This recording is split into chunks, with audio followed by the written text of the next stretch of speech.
powered entirely by renewable and green energy may seem like a far-fetched idea. Something out of a sci-fi movie or a series like Man Who Fell to Earth. Maybe you're imagining some clandestine energy source that the good guys have to shut down in order to save the world. But think of all the tech advances over just the past decade. We've watched electric vehicles roll out en masse.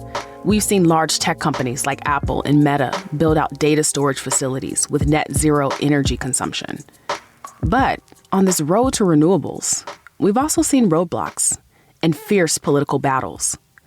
Sometimes it feels like the only thing to do is throw your hands up and wonder how on earth we're going to get to the climate resilient future we need. Where are those sci-fi good guys now? I'm Sherrell Dorsey, and this is TED Tech. Today, we'll be hearing from green energy entrepreneur Vaitea Cowan, who submits that we might be closer to that future than we think.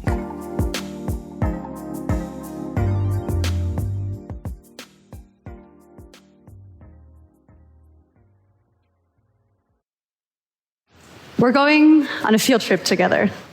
We're going back to middle school, to chemistry class. Do you remember this?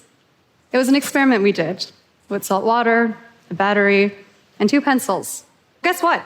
The reaction you witnessed then is a key to tackling climate change.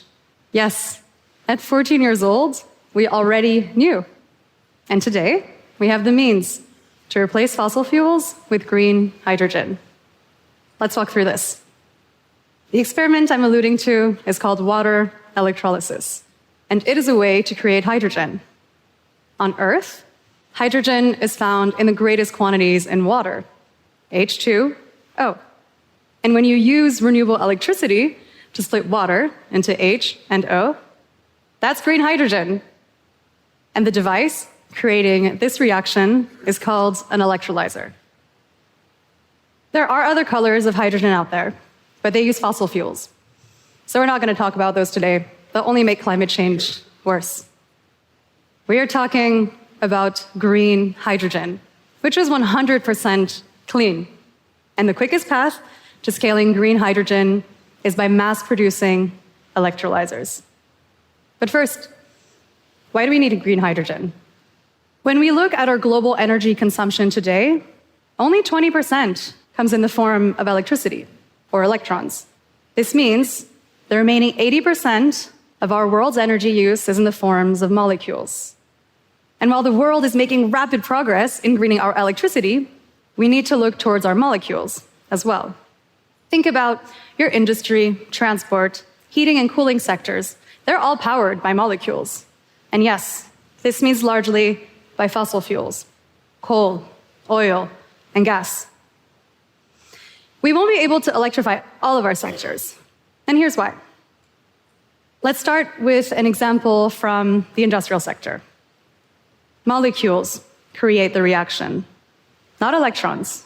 To make steel the old way, we first mine iron ore, then burn coal to remove the oxygen from the iron mix. 7 to 9% of our world's CO2 emissions come from this process. It's the coal that provides the molecule, creating the reaction to get rid of the oxygen. Electrons can't do that. But what they can do is power the device that creates green hydrogen. And this clean molecule will create the reaction, attract the oxygen, and emit only water in the process. So by changing the process, we can eliminate up to 95% of our CO2 emissions. And today, major European steel manufacturers are already building green hydrogen-based steel production processes. Yeah. That's just one of the countless industrial processes, small and big, that need a molecule. Another example, let's say that we can't use electricity for everything, is weight. Take the aviation sector.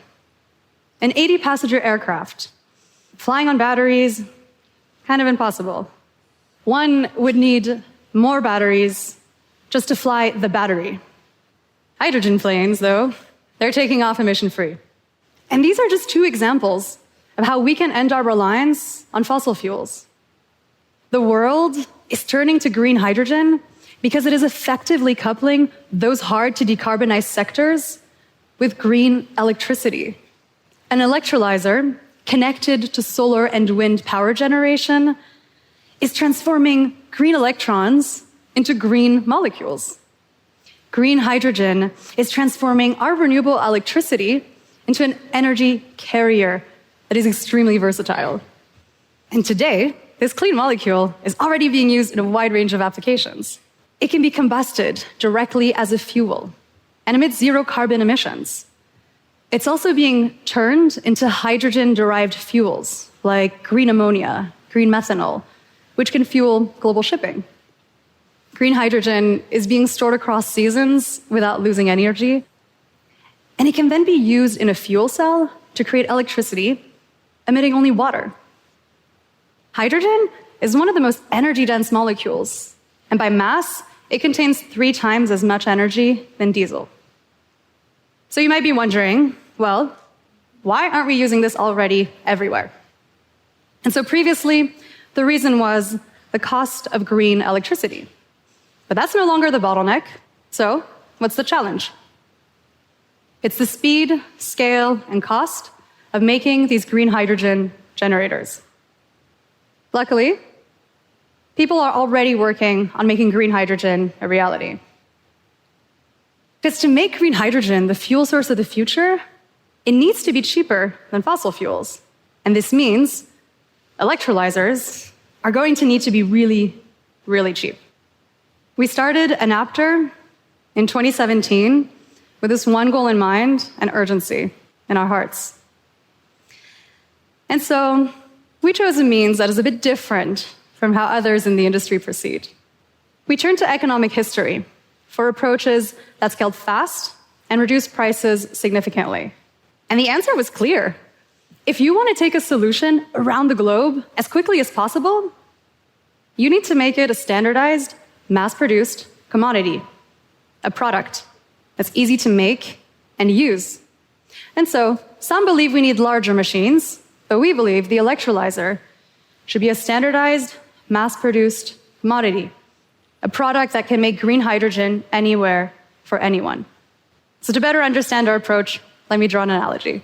Mainframe computers, they were considered the future of computing. They were huge and complex equipment, and they were designed for businesses only.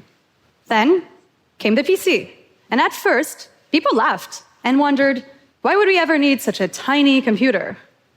But ultimately, it disrupted the industry. And today, data centers, they use blade servers. Why? Because the PC became a compact, standardized, and mass-producible product that was cheap to make, easy to build, and that could be used in any kinds of context. It's time to do this with green hydrogen.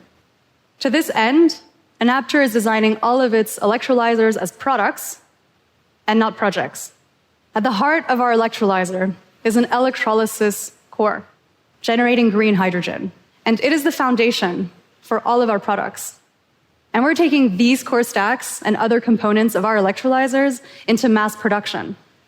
And so, instead of building larger electrolyzers, we're building compact ones that can be combined to achieving any hydrogen quantity needed.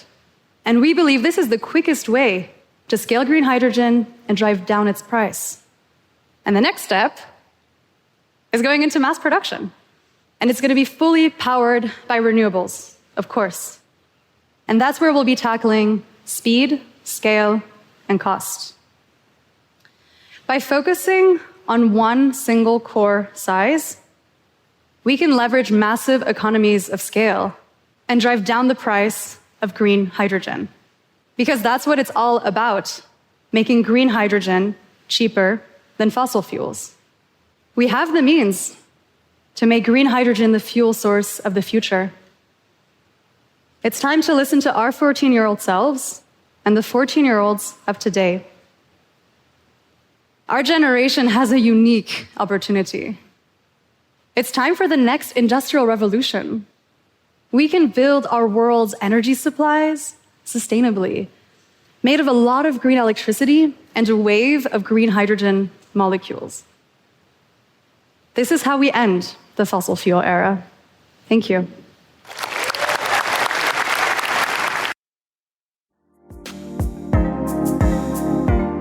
A completely green future, mostly powered by green hydrogen, is possible, Cowan says. But I'm still skeptical about how this can play out in real time. Especially when, as Cowan herself points out, green hydrogen cannot apply to every industry. Yes, mass production and distribution of a green energy source can reduce the overall costs of adoption, but that's only as these technologies become commonplace. Similar to solar power and wind energy, and even lithium-ion batteries. So maybe we are closer to that green energy future than it seems. But there are still many questions when it comes to making green energy a solution for how we currently power our world. And while leaders like Cowan work on answers, maybe there are everyday solutions, ones the rest of us can make on a personal level that would help, including reducing our flying time so as to reduce overall plane carbon emissions.